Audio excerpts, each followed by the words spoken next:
రే నానా తొందరగా గానీరా, అవతల పెళ్లి చూపులు రా. మీ మామగారు తెగ తొందర మీద ఉన్నాడా? అదిగో ఫోన్ చేసిండు. బావగారు వస్తున్నామండి. అమ్మాయిని రెడీ చేశారా? అబ్బాయి రెడీ అవుతున్నాడా? 10 నిమిషాల్లో వచ్చేస్తాంలే. ఏం లేదు బావగారు, కొంచెం సిగ్గు ఎక్కువ. ఆ ముచ్చట ఈ ముచ్చట చెప్పి చిన్నగా రెడీ చేసి తీసుకొస్తుండేసరికి ఈ టైం పట్టినదే. పర్లేదులే బావగారు, ఎందుకు మీ కారు ఎందుకు, మేము వచ్చేస్తున్నాంగా. ఓకే సరే ఉంటామండి. రే చిన్న నాన్నగారు రెడీ అయిపోయాను నాన్నగారు, వెళ్దామా? ఒరే చూసింది చాలుగానే టెంగరోడా, ఆడ మీ మామ ఏదన్నా అడిగిండు అనుకో, ఒకవేళ ఫర్ ఎగ్జాంపుల్ బండి ఇస్తాలే అల్లుడు నీకు అనిండు అనుకో, కారు అడుగు. సరేనా? కూలర్ ఇస్తాలే అల్లుడు అనిండు అనుకో, నాకు ఏసీ కావాలి మామా అను.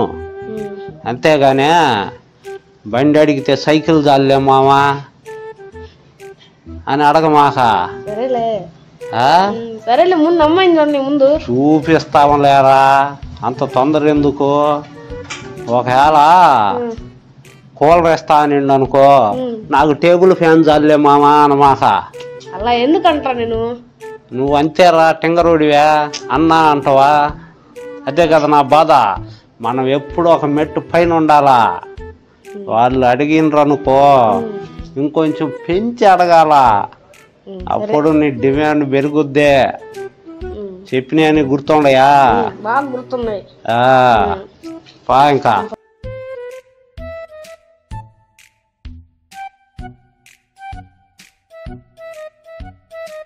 ఉరి ఏందిరా అట్ట పరిగెత్తుతున్నావా? ఈ ఎదవకి అంత తొందరే, ఏది ఆగలేడు అనుకోండి. ఏంటి తండ్రి, నీకు పరిగెత్తినట్టు అనిపించిందా? నేను పరిగెత్తలా, వాళ్ళు గొంతు పట్టుకుని బయటికి నెట్టేశారు. ఇదేందిరి ఇదే? ఎవరన్నా పెళ్లి చూపులకు పోయి ఎవడన్నా ఎట్ట నెట్టించుకుంటాడంటరా? మరీ చూద్దాం కాకపోతే. ఇందాక నువ్వేమన్నావు? ఏమన్నాను? మనం ఒక మెట్టు పైన ఉండాలన్నావు. అవును, ఇప్పుడు అదే అంట. అందుకే నువ్వు చెప్పినట్టే చెప్పా. స్కూటర్ అడిగితే కార్ అని, కూలర్ అడిగితే ఏసీ అని అలాగే అడిగా. అవునరా, దాంట్లో తప్పేముంది?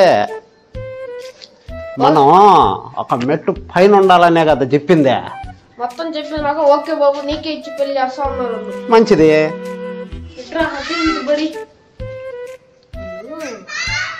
మనం ఒక మెట్టు పైన ఉండాలని, పిల్లద్దు పిల్ల తల్లి కావాలని అడిగా.